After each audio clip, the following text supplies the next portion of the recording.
한국의 어두운 밤거리. 길을 걷던 미국인이 영어로 미친 듯이 화를 내고 있습니다. 자세히 보니 전화 통화 중이었는데요. 눈물까지 글썽이고 있습니다. 도대체 한국 밤에 무슨 일이 생겼길래 이렇게까지 이 미국인은 화가 난 걸까요? 사연 들려드리겠습니다. 안녕하세요. 저는 미국 샌프란시스코의 명문 고등학교에 다니는 앤더슨입니다. 저는 초등학교부터 사립학교를 다녔고 중학교와 고등학교도 상당히 학력 수준이 높은 명문 학교에 다녔어요. 특히 학교에서 멀지 않은 거리에 실리콘밸리가 있어 소프트웨어와 인공지능 교육에 특화되어 있는 학교입니다. 작년 가을 제가 속한 동아리에서 소프트웨어의 경진대회인 해커톤에 참가하게 되었습니다. 저희는 정말 열심히 준비했고 결국 고등학생 부문에서는 우승하게 되었어요. 우승팀은 세계 해커톤 대회 출전권이 주어져 다른 나라에 가서 세계 청소년들과 대회를 한 번 더 하게 되는데 올해 개최 국가는 한국이었습니다. 제가 한국에 가게 되었다고 했을 때 저희 부모님과 제 친구들의 부모님들은 몹시 짜증이 나셨어요. 좋은 나라에 가는 것도 아니고 언제 전쟁이 나도 이상하지 않을 한국을 굳이 가야 하겠냐며 마음에 안 든다고 하시면서요. 그렇지만 학교에서 선생님들도 같이 가고 모든 비용이 무료라고 말씀드리니 한국 같은 위험한 나라는 이런 기회가 아니면 위험해서 못 가니까 이번 기회에 다녀오라고 하셨어요. 저는 열심히 짐을 싸고 대회도 열심히 준비했습니다. 비행기에서 내려 공항에 들어서자마자 저는 광활한 공간에 압도당했습니다. 천장이 높고 자연광이 가득 들어오는 공간은 공항을 교통의 중심지라기보다는 현대미술관처럼 느껴지게 했습니다. 어디를 둘러보아도 세련된 디자인과 최첨단 시설이 눈에 띄었습니다. 모든 것이 체계적으로 정리되어 있어서 놀랐습니다. 표지판은 명확하고 여러 언어로 되어 있어서 쉽게 찾을 수 있었습니다. 직원들은 미소로 우리를 안내하고 인내심을 가지고 질문에 답하는 등 매우 친절했습니다. 혼란스럽고 스트레스가 많은 공항을 경험한 저로서는 신선한 변화였습니다. 심지어 가장 놀랐던 점은 한국 공항 철도를 이용하면 5,000원도 안 되는 돈으로 공항에서부터 시내까지 30분 만에 이동이 가능하다는 것이었어요. 미국에는 공항이 많지만 시내에서 굉장히 멀어서 아주 비싼 돈을 내고 관광버스를 타고 이동을 해야 하거든요. 사실 저 같은 학생들은 부모님이 공항까지 데려다 주지 않는 이상 이동하기가 힘들어요. 아니면 기차와 같은 공항 철도를 이용해야 하는데 이건 역시 예약이 필수고 이동하는 시간도 굉장히 오래 걸리거든요.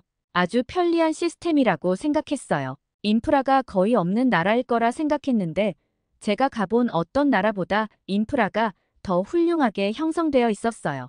우리가 지내게 될 숙소는 높은 고층 빌딩과 네온 사인으로 둘러싸인 번화가에 있었습니다. 잠들지 않는 듯 하면서도 질서와 평온함이 공기에 스며들어 있는 서울의 에너지를 느낄 수 있었습니다. 대회가 열리는 장소에 갔을 때 저는 평소 미국의 행사와는 다르다는 것을 알았습니다. 뭔가 평소랑 다르다, 왜 그러지라고 친구한테 말했더니 친구가 답했어요. 양복이나 경찰복을 입은 사람들이 없어 생각해보니까 선생님이나 주최하시는 분들만 있으시네. 뭔가 위축되는 게 없다라고 말했어요.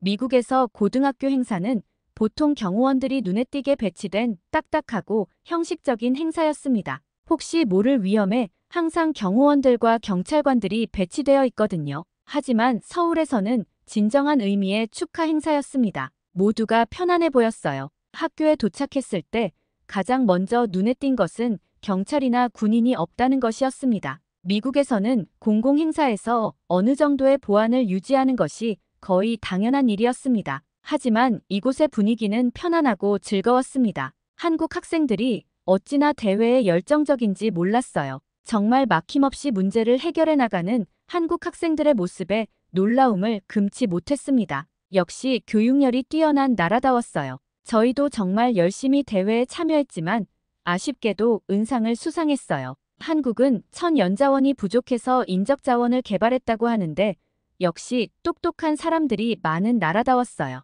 실제로 요즘은 미국 금융시장에서도 뛰어난 한국인 펀드 매니저들이 일하고 있거든요. 그 사람들의 일처리 능력이 이렇게 고등학교 때부터 오는 거구나 싶었어요. 시상식은 꽃과 배너로 아름답게 장식된 대형 강당에서 열렸습니다. 공기는 활기찬 대화와 웃음소리로 가득 차 있었는데 이는 고향에서 열린 비슷한 행사의 차분한 분위기와는 극명한 대조를 이뤘습니다. 수상자들이 입장하자 박수와 환호가 터져 나왔습니다. 우아하게 차려입고 꽃다발을 든 학생들을 보면서 저는 감탄사가 절로 나왔습니다. 보안을 중시하는 형식적인 미국 행사에서는 종종 느낄 수 없었던 따뜻함과 공동체 의식이 이곳에서 느껴졌습니다. 저도 우승을 하지는 못했지만 우승한 한국 학생들을 진심으로 축하해 줄 수 있었어요. 이런 편안한 분위기에서 공동체 의식이 올라가서 그런 게 아닌가 싶습니다. 서울에서 가장 놀랍고 즐거웠던 경험 중 하나는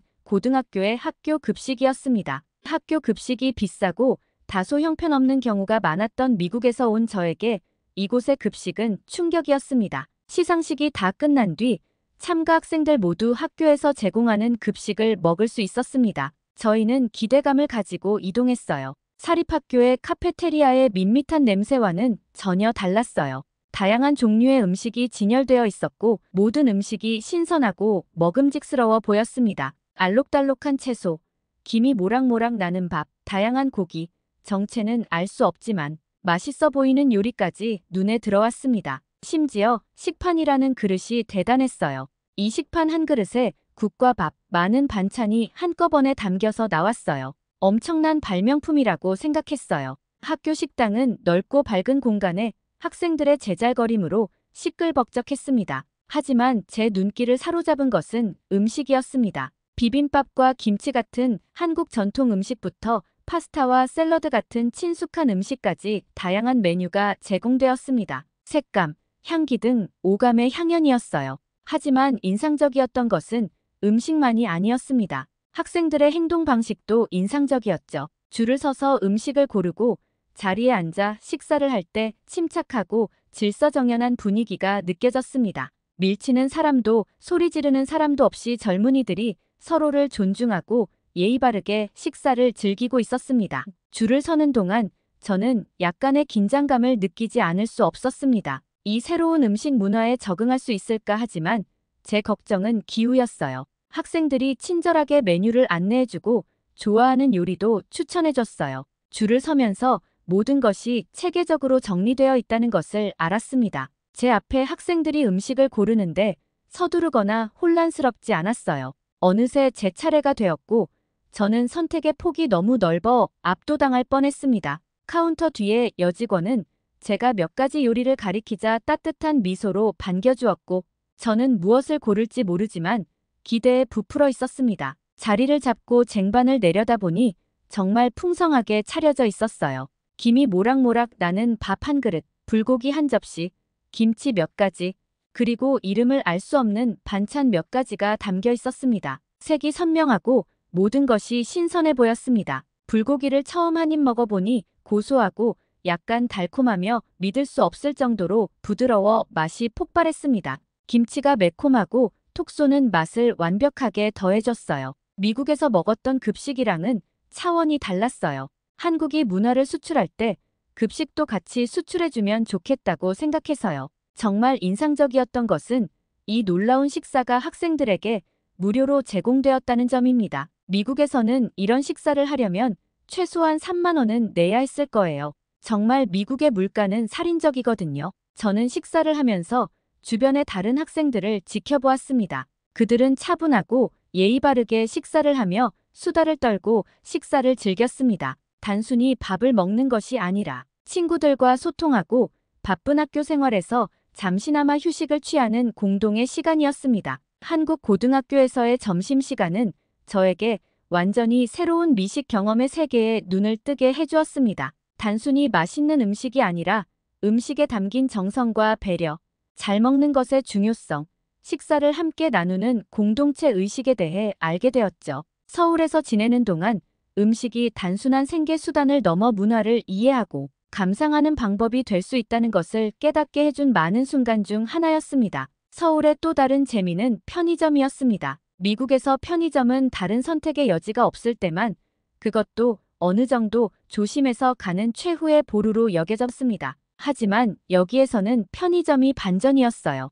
깨끗하고 조명이 밝고 놀라울 정도로 다양한 상품이 구비되어 있는 편의점은 조리시설까지 갖추고 있었습니다. 정말 놀라웠습니다. 즉석식품을 사서 전자레인지나 에어프라이어로 데워 바로 그 자리에서 먹을 수 있었죠. 그리고 가장 놀라운 부분은 늦은 밤에도 매장은 안전하고 평화로웠다는 점입니다. 만약 이런 편의점이 미국 시내에 있었더라면 여긴 강도와 노숙자들의 천국이 되었을 거예요. 실제로 저는 들어가서 시설을 보자마자 와, 여기서 며칠 살 수도 있겠는데 라고 생각했어요. 서울의 안정감은 고향에서 느꼈던 것과는 전혀 달랐습니다. 거리는 깨끗하고 조명이 밝았고 사람들은 여유롭게 걸어 다녔습니다. 근본적인 긴장감도 없었고 어깨 너머로 계속 살필 필요도 없었습니다. 상쾌하고 여러모로 눈이 번쩍 뜨이는 경험이었어요. 서울의 거리에서 정말 놀라웠던 것은 늦은 밤에도 안전하다고 느꼈다는 점입니다. 고향에서는 밤에 도시를 돌아다닐 생각조차 하지 못했죠. 하지만 이곳에서는 아무 걱정 없이 웃고 떠들며 거리를 거닐 수 있었습니다. 자유로웠고 서울이 주는 안정감에 감사할 수 있었습니다. 거리를 걷고 있는데 엄마한테 전화가 왔어요. 영상통화를 하는데 엄마는 지금 서울이 몇 시냐고 물었죠. 저는 밤 9시이고 친구들이랑 같이 간식을 사러 왔다고 말했어요. 엄마는 소리를 지르며 지금 밤 9시에 한국 같은 후진국에서 학생들만 다니면 위험하다고 말씀하셨어요. 저는 깜짝 놀랐지만 엄마는 한국에 안 와봤으니까 그럴 수 있다고 말하고 걱정 말라고 엄마한테 주변을 보여줬어요. 주변에는 제 또래 여자아이뿐만 아니라 저보다 어린 초등학생들도 있었어요. 가족들이 산책을 나온 것도 보였고요. 엄마는 화를 낸 게 머쓱했는지 사과를 하셨습니다. 사과를 하시고는 근데 지금이 밤 9시가 맞다고, 지금 엄마가 아무것도 모른다고 장난치는 거 아니냐며 믿지 못하셨어요. 저는 엄마가 생각하는 한국과 지금의 한국은 아주 다른 것 같다고 말씀드렸어요. 엄마는 놀라시면서 다음에는 아빠와 함께 가야겠다고 하셨어요. 가장 놀라웠던 것 중 하나는 쿠팡의 배달 시스템이었어요. 한국 행사에서 친해진 친구가 한국은 교통 인프라가 잘 되어 있어서 택배를 반나절이면 받아볼 수 있다고 했거든요. 저는 거짓말 치지 말라고 했어요. 그랬더니 이런 걸로 거짓말을 왜 하냐고 했어요. 그리고 지금 묻고 있는 숙소를 알려주면 자기가 내일 필요한 물품을 보내준다고 했어요. 저는 필요한 게 특별히 없다라고 했더니 K뷰티를 보여주겠다고 하면서 마스크팩을 집으로 보내준다고 하더라고요. 생각해보니까 한국 사람들의 피부는 굉장히 밝고 촉촉한 느낌이 가득했어요. 한국의 겨울은 에든버러보다도 더 건조한데 말이에요. 그래서 갑자기 솔깃하면서 기대가 됐습니다. 그리고 저는 사실 택배 시스템을 완전히 잊고 있었는데요. 정말 다음날 아침에 아파트 앞에 마스크팩 열묶음이 와 있었어요. 이런 작은 양도 배달해주는 서비스에 감탄을 했죠. 한국 친구한테 연락해서 어떻게 이런 시스템이 있어? 이건 진짜 한국만 있는 거야 라고 물었더니 한국은 워낙 옛날부터 고속도로도 발달하고 유통산업도 발달해서 이런 시스템이 가능해. 심지어 이 시스템은 한 달에 5,000원이면 이용 가능하다고 하더라고요. 저는 어떻게 이런 일이 가능한지 정말 놀라웠어요. 한국의 치안과 안전, 24시간 무인 편의점 시스템, 급식에 반나절밖에 안 걸리는 배달 시스템까지 완전히 한국의 편안함에 익숙해졌어요. 부모님이 우려했던 것과는 달리 한국은 절대 후진국이 아니었어요. 아마 인천공항에 내리는 순간부터 아실 거예요. 얼마나 발전한 나라인지를요. 그리고 한국은 도대체 이런 다양한 서비스들을 유지하는 건지 궁금해서 한국에서 더 살고 싶다는 생각을 했어요. 저의 꿈은 대학에 입학해서 한국으로 교환학생을 가는 거예요. 그러려면 더 열심히 공부해야겠죠. 교환학생으로 한국에 가게 되면 한국의 발전에 대해 더 연구해 보려고 합니다. 어떻게 들으셨나요? 끝까지 시청해 주셔서 감사합니다. 다음 영상 시청 전에 구독, 좋아요, 알림 설정 부탁드려요.